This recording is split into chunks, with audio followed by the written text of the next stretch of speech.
성경에 보면은 하나님께서 이 천지 만물을 만드실 때 제일 먼저 만든 것이 빛이었다, 그렇게 기록하고 있습니다. 우리가 알고 있는 빛과는 조금 다른 의미의 빛입니다. 우리가 알고 있는 빛은 주로 해와 달을 통해서 얻는, 또 아니면 우리 인간이 만들었던 이 전기를 통해서 얻는 그런 빛을 우리는 빛이라고 생각을 하는데, 이 빛은 바로 하나님께서 넷째 날에 만드셨다고 그랬습니다. 넷째 날에 해와 달을 만드시고 낮과 밤을 주관하게 하셨다. 그러니까 첫째 날 빛을 만들고 난 훨씬 뒤에 해와 달을 만드셨다라고 그렇게 말씀을 하고 있는데요. 이 해와 달은 성경은 어떻게 표현하고 있느냐니까 빛과 비교할 때 아주 보잘것없는 것으로 이렇게 설명을 해놓고 있습니다. 우리는 태양 하면, 해 하면은 얼마나 위대하고 생각을 하고 있는지 모릅니다. 그 크기만 해도 지구의 지름의 109배고요. 부피만 따지면 130만 배나 크다고 합니다. 상상이 안 갈 어마어마한 크기를 가진 그 물체가 바로 태양인데요. 이런 태양을 통해서 우리는 빛을 얻고 살아갑니다. 그런데 하나님이 첫 번째 만드신 빛과는 비교할 수가 없다고 성경은 설명을 하는데요. 16절에 있는 말씀을 보면 하나님께서 두 큰 광명체를 만드사 큰 광명체로 낮을 주관하게 하시고 작은 광명체로 밤을 주관하게 하시며 또 별들을 만드시고, 여기 나오는 광명체라고 하는 것은 등이라는 뜻입니다. 우리가 지금 밝히고 있는 이 등과 같은 존재가 바로 해라고 하는 것입니다. 그래서 이 큰 해를 낮에 만들어 놓으시고 밤에는 그보다 적은 달을 통해서 밤을 주관하게 하셨다, 그렇게 기록을 하고 있습니다. 해가요, 인간은 얼마나 대단하게 생각했는지 모릅니다. 이전부터, 고대부터 지금까지 해는 사람들에게 신적인 존재로 추앙을 받고 있는 것이 바로 이 해입니다. 특히 이집트, 고대의 가장 강대한 국가였고 가장 큰 세율을 가지고 있었던 이집트는 이 해를 라라고 하면서 부르면서 이 땅에 있는 모든 신들 중에 가장 큰 신이고, 그리고 이집트가 섬기는 가장 핵심적인 신이 바로 이 라, 해였습니다. 태양이었습니다. 이집트만 그랬던 게 아닙니다. 우리가 헬라 문명에 들어가면 헬라 신화들이 막 나오는데, 그게 보면은 아폴론이라는 신이 나오는데 역시 태양을 주관하는 신입니다. 굉장히 중요한 신으로 그렇게 등장을 합니다. 뿐만이 아니라 우리나라에서도 마찬가지고 지구 곳곳에서 많은 민족들이, 부족들이 이 해, 태양을 신으로 섬기는 경우들이 굉장히 많이 있습니다. 그런데 하나님은 인간들이 이렇게 높이 숭배하고 있는 이 태양, 해를 그냥 전등 하나 하고 똑같다라고 그렇게 말씀하고 있다는 것입니다.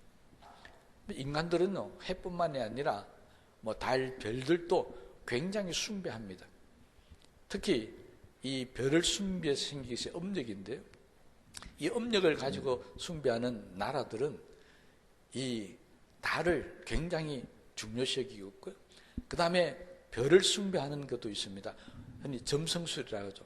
고대 사회에서는 이 별을 보면서 사람의 운명이나 또 어떤 역사의 흐름들을 그렇게 발견해냈다고 합니다. 그래서 사람들은 별을 보면서 운명을 막 찝니다. 지금도 그렇죠.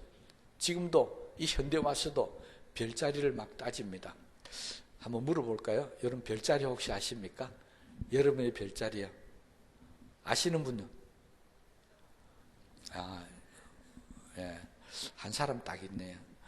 우리 교회는 오직 별자리에는 관심이 없고 주님께만 관심이 있는 믿음의 사람만 있는 줄로 믿습니다. 그런데 현대 사람들은 별자리를 굉장히 특히 서양인들은 이 별자리를 너무너무 잘 믿습니다. 그러니까 사람들은요, 별도 우리의 운명을 주관하는 그런 존재로 그렇게 여기더라는 것입니다. 그래서 이전에 보면은 이시타르라고 해가지고 이것을 여신으로 그렇게 섬기는 나라들이 굉장히 많이 있었습니다. 근데 성경에 보면 별을 만드실 때도 우리 인간의 운명이나 우리 역사를 흐름을 알아라고 별을 만드신 게 아니고, 성경에 보면 하나님이 별을 만드시는 것도 그냥 밤에 너무 깜깜하니까 그 별을 보면서 길을 찾아간다든지, 또는 별이 그나마 어두운 곳을 좀 밝힐 수 있도록 그렇게 만든 도구에 불과하다라고 성경은 설명을 하고 있습니다. 그런데 인간들은 그걸 그렇게 숭배하고 섬기더라는 겁니다. 그런데 하나님이 만드신 빛은 그것과는 전혀 다릅니다. 오늘 성경에 보니까 하나님은 빛을 만드시고 빛과 어둠을 나누셨다, 이렇게 표현을 하고 있습니다. 그럼 빛을 만드시는데 이 빛이 어떤 역할을 하니까 어둠과 빛을 나누셨다. 이상하지 않습니까? 왜 하나님은 빛을 만드시면서 어둠을 없애버리지 않았을까요? 빛을 만드는 목적은 분명히 어둠을 물리치기 위해서 빛을 만든 겁니다. 그렇다면 아예 이 땅에 어둠이라는 존재를 없애려면 되지 않겠습니까? 비교해서 말씀을 드리면요, 요한계시록 22장에 가면은 천국에 대한 이야기가 나오는데, 거기에 5절 말씀을 보면 천국은 이렇게 표현하고 있습니다. 다시는 밤이 없겠고 등불과 햇빛이 쓸데없으니 이는 주 하나님이 그들에게 빛이심이라.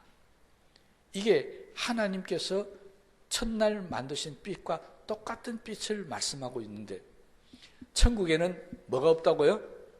어둠이 없는 것이라는 것입니다. 하나님은 우리에게 가장 좋은 천국이라는 걸 주시면서 그곳에는 아예 어둠이 없도록 빛만 가득 차도록 그렇게 만들어 주셨다는 것입니다. 그런데 왜 이 우주 만물을 만드시고 우리 인간이 살아가는 이 삶의 터전에서는 하나님께서 어둠을 아예 없애버리지 않고 나누셨다고 표현했겠습니까? 나누셨다라고 하는 것은 빛이 있는 동시에 어둠도 있게 만드셨다는 것입니다. 이 어둠은 단순한 깜깜한 어둠을 표현하는 게 아닙니다. 아까 이야기했잖아요. 해와 달, 별이 없는 어둠은 우리가 아는 깜깜한 어둠이지만, 이때 빛과 어둠을 나눴다는 말씀은 빛은 하나님의 영광을 나타내는 것이고 어둠이라는 것은 하나님의 영광이 미치지 못하는 곳이라는 의미입니다. 우리의 삶을 이야기하자면 우리의 삶 속에 하나님이 도우셔서 늘 우리는 기쁨과 평화가 넘치는 그런 환한 삶을 나타내는 것이고, 어둠이라는 것은 고통과 좌절과 불행과 절망, 이런 것들을 표현한다는 것입니다. 그래서 하나님은 이 땅에 우주를 만드실 때, 처음 만드실 때부터 하나님의 영광이 드러나서 그 빛이 비치는 사람과 아니면 어떤 장소를 표현하고 있고, 그것이 비치지 않는 곳을 어둠, 절망, 고통이라고 그렇게 나누셨다는 것입니다. 우리가 알고 있는 어둠은 밤이라는 그런 시간에 몰아넣어 버렸습니다. 아무것도 아니라는 이야기입니다. 그래서 밤에도 빛은 있습니다. 그렇잖아요. 밤에도 달빛이 있고 별빛이 있습니다. 우리 인생에도요, 밤이 있다고 그랬잖아요. 그런데 이 어둠과 하나님이 말씀하신 어둠은 전혀 다릅니다. 밤에도 빛은 있지만 하나님이 빛과 어둠을 나누실 때 이 어둠 속에는 빛이 전혀 없다는 것입니다. 여러분, 하나님께서요, 이 천지를 쫙 만드실 때 아예 하나님의 빛이라고 하는, 하나님의 은혜가 미치지 않는 전혀 다른 곳, 이곳도 만들어 놓고 여기에는 우리가 절대로 들어가면 안 된다는 것을 우리에게 경고하고 있다는 것입니다. 그런데 우리는 이 어둠을 잘 모릅니다.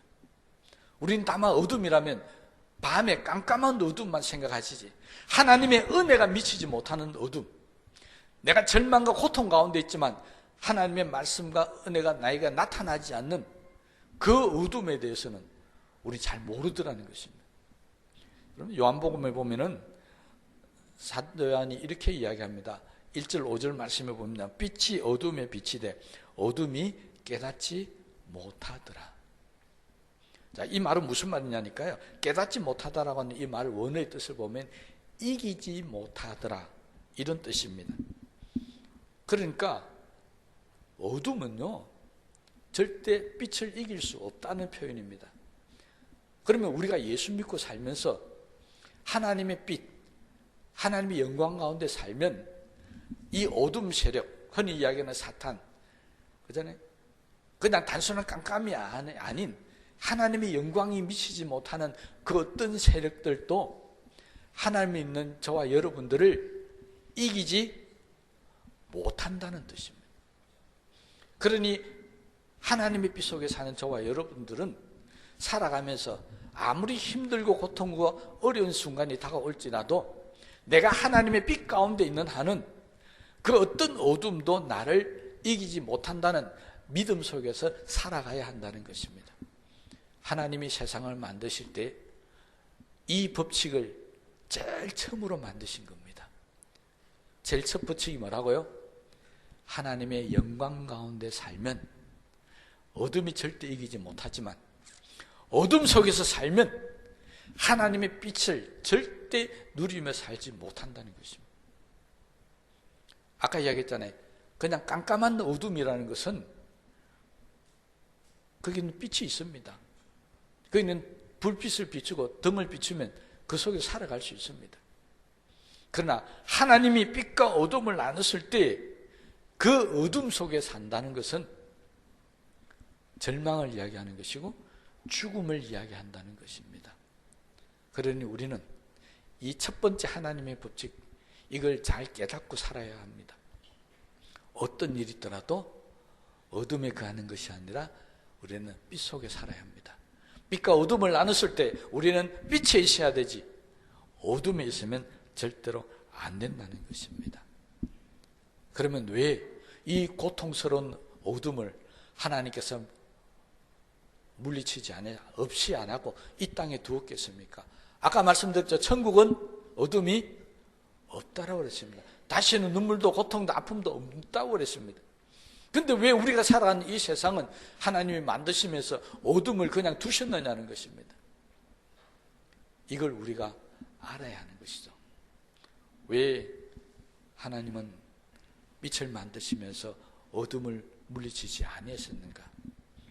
성경은 우리에게 어둠을 남김을 통해서 이 어둠을 이기는 빛의 은혜를 깨달아라고 하나님께서 어둠을 없애지 아니하셨다라고 우리에게 증거하고 있습니다.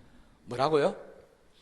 어둠이 있어야만이 이 어둠을 이기게 하시는 하나님의 은혜를 알게 하신다는 것입니다. 이것이 바로 빛과 어둠을 나누면서 어둠을 없애지 아니하시던 하나님의 뜻이었습니다. 다시 말하면 깜깜한 어둠이 있기 때문에 보는 것이 은혜라는 것입니다. 여러분, 우리는 두 눈을 멀쩡히 뜨고 사니까 두 눈을 감고 사는 사람의 마음을 잘 모릅니다.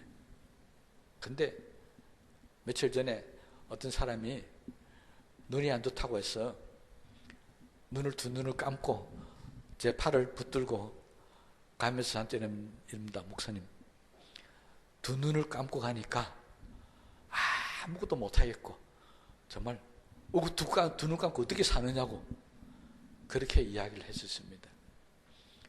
여러분, 두 눈을 감고 산다는 거요, 아마 1시간 살기도 우리는 힘들고 고통스러울 겁니다. 그래서 옛날 어른들도 그랬습니다. 우리 몸이 천냥이면 눈이 어떻게 잘 아십니까? 눈이 900냥이에요. 그만큼 보는 눈의 가치가 크다는 의미겠죠. 그러니까 수많은 장애가 있습니다. 많은 분들이 불편하잖아요. 머리부터 발끝까지 다 아프고 힘들고 장애를 갖고 사는 분들이 많습니다. 그렇다 할지라도 그 중에 제일 큰 장애가 뭐라고요? 어둠, 보지 못하는 것이 가장 크다는 것, 우리 이미 선조들이 알고 있었다는 것입니다. 그래서 보지 못하는 눈이 나쁜 것, 그것의 가치를 900냥이라고 그렇게 했다는 것입니다. 여러분, 이 땅을 살아가면서 우리는 이 어둠을 결코 피할 수 없습니다. 밤도 피할 수 없습니다. 그러나 우리가 반드시 기억해야 될 것은 이 어둠은 절대 나를 이기지 못한다는 것입니다. 절대 밤은 낮을 이기지 못한다는 사실을 우리가 명심하고 살아야 합니다. 그래서 우리는 밤을 지나다가 아침에 해가 뜨면 밤은 사라질 존재입니다. 해가 사라지면 어둠이 다가옵니다. 하나님은요, 매일매일 이것을 통해서 저와 여러분에게 교훈하고 계십니다.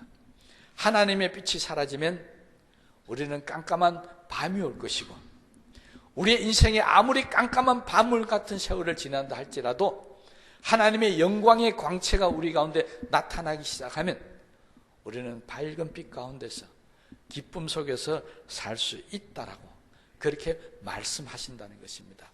그래서 흑암 속에 깜깜한 데서 절망하고 있는 이 우주를 향해서 빛이 있으라 말씀하시니 빛이 있었다는 것입니다. 여러분, 혹시 살면서 고통스럽고 힘들게 살고 있습니까? 하나님은 그런 사람을 향해서 선포하십니다. 빛이 있으라. 그럼 어떻게 된다고요? 빛이 있으라 말씀하시면 내 마음에 있는 아무리 깜깜한 어둠과 고통과 절망도 사라지게 되어져 있다는 것입니다. 그런데 이 말씀이 없으면 성경은 그렇게 이야기합니다. 2절 말씀 보면 땅이 혼돈하고 공허하며 흑암이 깊음 위에 있고, 하나님의 이 영광의 빛이 없는 사람의 모습은 공허하고 혼돈하고 흑암이 아주 깊은, 절망이 아주 깊은 가운데 살아갈 수밖에 없다는 것입니다. 그러므로요, 우리는 예수 믿는 첫 번째 순간부터 하나님의 이 빛이 있으라는 말씀의 역사가 시작된다는 사실을 믿으시기를 바랍니다. 예수 믿는 순간, 하나님 앞에 나오는 그 순간에 하나님은 우리를 향해서 선포하십니다. 뭐라고요? 빛이 있으라. 그런데 어둠은 어떻게 하신다고요? 안 없애고 그냥 옆에 놔놓습니다.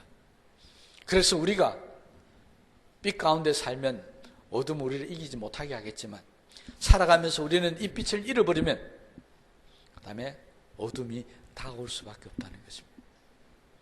여러분, 이 같은 현상을 하나님께서 예수님을 통해서 우리에게 다시 보여주신 사건이 있습니다. 예수님이 세상에 오신 것을 세상에 빛으로 오셨다고 말씀하고 있습니다. 빛으로 오신 거예요.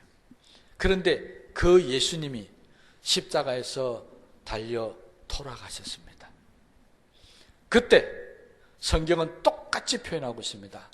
이 땅이 어떻게 되었다고요? 모르십니까? 이 땅이 깜깜하게 되었다는 것입니다. 예수님이 십자가에 달려 돌아가시는 그 순간에 이 세상은 흑암의 깊은 가운데 빠졌습니다. 깜깜해집니다. 왜 그렇습니까? 세상의 빛이 지금 사라지고 있기 때문에, 죽고 있기 때문에 하나님은 다시 창조 이전의 세상처럼 이 세상을 깜깜하게 만드셨다는 것입니다. 여러분, 예수님이 있으면 우리는 항상 밝게 살 수 있습니다. 환하게 살 수 있습니다. 그러나 우리 속에 예수님이 죽는 순간에 우리는 다시 흑암 속으로 들어갈 수밖에 없다는 것입니다. 그 예수님이 우리 속에 있어야 합니다. 왜? 하나님 말씀하셨잖아요. 이 세상을 빛이라고 말씀하셨고 세상의 빛으로 예수님을 주셨다고 하셨으니까 우리 속에는 눈물과 고통과 고뇌와 한숨과 절망과 두려움, 이런 것들이 우리 속에는 없어야 한다는 것입니다. 그런데 왜 우리 속에 그게 있습니까? 왜 예수 믿으면서도 우리는 고통과 절망과 한숨과 불평과 원망 가운데 살아가고 있습니까? 그것은 빛이 내 속에 없고 내가 어디에 있다고요? 어둠 속에 있기 때문에 그렇습니다. 이제 하나님이 만드신 빛 속으로 다시 나오시기를 바랍니다. 그래야 우리는 기쁘고 즐겁게 살아갈 수 있습니다. 우리 인간은요, 본성이 어둠 속에 들어가면 두려움을 느낍니다. 그런데 밝은 데로 놓으면 기쁘고 즐거움을 느낍니다. 왜 그런 줄 아십니까? 하나님께서 빛이 있으라 해서 빛을 만드시고 난 이후에 첫 번째로 하나님의 마음을 우리에게 드러냈었습니다. 하나님의 마음, 어떤 마음이 있을까요? 빛을 만드시고 난 후에 우리가 읽었던 5절 말씀을 다시 한번 보시기 바랍니다. 4절 말씀입니다. 빛이 하나님이 보시기에 좋았더라. 하나님은요, 하나님 만드신 빛을 보면서 너무 좋았더라는 것입니다. 여러분, 우리 속에 하나님의 빛이 있으면 하나님이 우리를 보시면서 뭐라고 하신다고요? 좋다라고 하시는. 우리 속에 하나님의 빛이 없고 어둠이 있으면 하나님 우리를 보실 때 좋은 게 아닙니다. 슬퍼하십니다. 힘들어하십니다. 우리는요, 깜깜한 밤이 오더라도 하나님은 우리를 별 같은 존재로 만들어 주십니다. 어둠을 밝히는 존재로요. 그러니 우리는 이 땅을 살아가면서 항상 마음에 하나님의 빛을 가지고 살아야 합니다.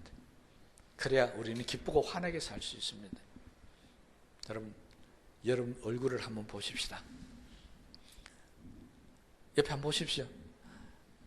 하나님 빛을 가지고 얼굴이 광채같이 빛나게 살아가고 있습니까? 아니면 오늘도 교회 나와 있는데 다 찌그러야 하는 표정으로 세상 모든 짐을 지고 가는 하나님의 어린 양을 보라 한 것처럼 온 세상 고민과 염려, 걱정, 의심을 다 지고 인상을 푹 찌푸리고 이렇게 살아가고 있습니까? 여러분, 아무리 깜깜한 밤이라도요, 아무리 우리에게 흑암 같은 고난과 고통이 오더라도 여러분은 밤하늘의 별같이 얼굴을 보면 반딱반딱반딱 빛이 나야 됩니다. 그게 그리스도인의 모습입니다. 모세는 하나님을 만나고 난 이후에 그 영광의 빛이 얼마나 강하게 나타났던지 사람들이 보고 두려워해서 얼굴을 수건으로 가렸다고 했었습니다. 하나님을 만나는 사람들은 얼굴에 광채가 나는데 사람들이 감당하지 못할 정도로 얼굴에 광채가 난다는 것입니다. 여러분, 오늘 우리가 이 예배에 참석한다는 것은 하나님을 만난다는 것입니다. 예배라는 것은 하나님을 만나기 위해서 나온 것입니다. 그러면 예배를 드리고 가는 여러분의 삶 속에 얼굴 속에는 모세처럼 하나님의 영광의 빛이 환하게 비춰져야 한다는 것입니다. 그러니 지금 이 시간부터 여러분의 얼굴은 빛이 나기를 시작할 줄로 믿습니다. 그래가지고 빛이 나겠습니까? 그 정도로 빛이 나겠습니까? 다시 하겠습니다. 여러분의 얼굴이 예배를 드릴 때마다 저 하늘의 별이 아니고 저 하늘의 태양같이 이 땅의 모든 어둠을 물리치는 하나님의 영광의 강체가 나타나게 될 줄로 믿습니다. 그래서 하나님은 우리를 향해서 너희는 세상의 빛이라고 말씀하신 겁니다. 여러분, 우리는 세상의 빛입니다. 세상의 어둠 속에 들어가서 이 세상을 밝히는 그런 위대한 존재들입니다. 그 빛을 하나님이 우리에게 주셨고 우리 속에 있어야 한다고 말씀을 하셨다는 것입니다. 그러므로요, 세상 사람들이 우리의 얼굴에 나타나는 하나님의 영광을 바라보면서 우리들은 너무 어둠 속에 살고 있구나.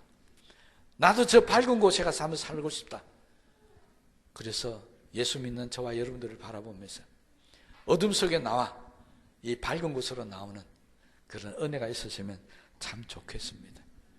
하나님을 만나는 사람들은 그의 삶에 하나님의 영광이 나타나게 되고 그 삶이 아무리 고달프고 힘들다 할지라도 하나님 축복하셔서 영광스러운 삶으로 변화된다는 것입니다.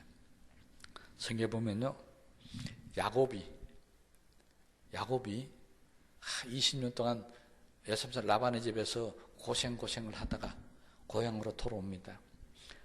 돌아오는 순간에 형 에서가 자기를 죽이려고 사람들이 이끌고 온다는 말을 듣고 모든 재물과 심지어는 가족들까지 앞으로 다 떠나보내고 야복강 가서 한자 하나님과 씨름합니다. 그때 성경은 밤새도록 씨름했다고 그랬습니다. 그것은 실제적인 밤이겠지만요, 우리가 신앙적으로 해석하면 야곱의 일생 가운데 가장 깜깜한 시기였습니다. 성경은 그것을 밤이라고 표현합니다. 이 밤을 이기기 위해서 야곱은 밤새도록 누구와 씨름했다고요? 하나님과 씨름했었습니다. 그러다가 결국은 환두뼈가 부러집니다. 그리고 다리를 절게 됩니다. 그리고 성경은 이렇게 기록합니다. 그가 버니엘을 지낼 때 해가 돋았고 그의 허벅다리로 인하여 절었더라. 창세기 32장 31절 말씀입니다. 버니엘은 하나님의 얼굴이라는 뜻입니다. 그 말은 하나님을 만나고 지나갈 때 야곱의 일생에 해가 돋았다는 것입니다. 뭐가 지나갔다고요? 밤이 지나가고 해가 돋았다는 것입니다. 비록 다리는 절고 환두뼈는 부러졌지만 그의 일생이 바뀌어버렸습니다. 밤에서 하나님을 만나고 난 이후에 해가 돋은 인생으로 바꾸어졌다는 것입니다. 여러분, 하나님을 만난다는 것은 바로 그런 겁니다. 오늘 이 시간에 예배를 드리면서 여러분이 하나님의 빛이시라는 말씀을 듣고 하나님을 만나고 하나님의 은혜를 경험한다면 오늘 이 시간 이후부터 여기에 참석한 모든 사람들의 인생이 해가 돋는 인생으로 변화될 줄로 믿습니다. 그 빛이 얼마나 위대한 줄 아십니까? 이 빛을 향해서 이사야 선지자는 예언하기를 이렇게 예언했습니다. 여호와께서 자기 백성의 상처를 싸매시며 그들의 맞은 자리를 고치시는 날에는 달빛은 햇빛 같겠고 햇빛은 7배가 되어 7날의 빛과 같으리라. 하나님께서요, 자기 백성을 위로하시고 상처를 싸매시고 고통을 돌아보시는 날에 그 사람에게는 햇빛의 7배나 되는 하나님의 영광이 나타나서 그를 붙들어 주신다고 그렇게 예언하고 있습니다. 우리도 이 하나님의 빛을 받아야 우리의 인생의 상처를 고칠 수 있고 우리의 인생의 밤이 지나가고 낮이 올 수도 있고 우리가 이 하나님의 영광의 빛을 속에 살아가야 우리의 모든 것이 고쳐지는 복된 역사가 있다는 것입니다. 오늘 이 예배를 통해서 이 하나님의 빛을 여러분이 푹 받아 돌아가시는 귀한 시간 되시기를 바랍니다. 땅이 혼돈하고 공허해도 흑암이 깊은 곳에 있다 할지라도 하나님은 말씀하십니다. 빛이 있으라. 이 하나님의 말씀을 제가 제 입을 통해서 여러분에게 똑같이 말씀드리겠습니다. 여러분에게 빛이 있으시기를 주님의 이름으로 축복합니다. 여러분, 매일 잠에서 일어나시거든 저 햇빛이 나를 비치거들라 이렇게 생각하며 사십시다.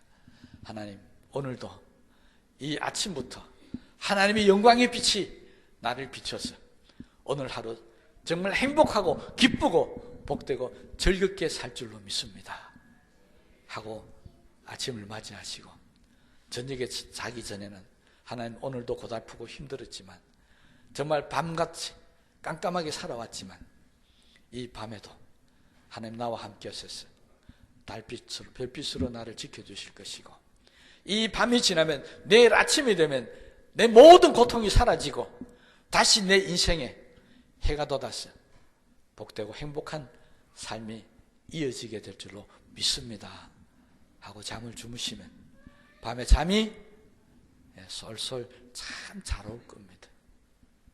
그래서 성경 말합니다. 하나님이 사랑하시는 자에게 잠을 주시는도다.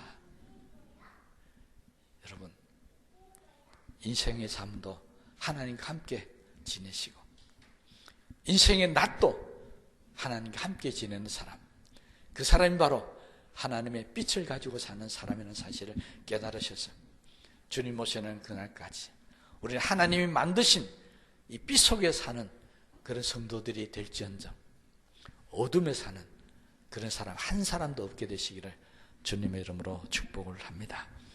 앞으로 우리의 모든 삶에 햇빛보다도 7배나 강한 하나님의 빛의 영광이 나타나기를 다시 한번 주님의 이름으로 축복합니다.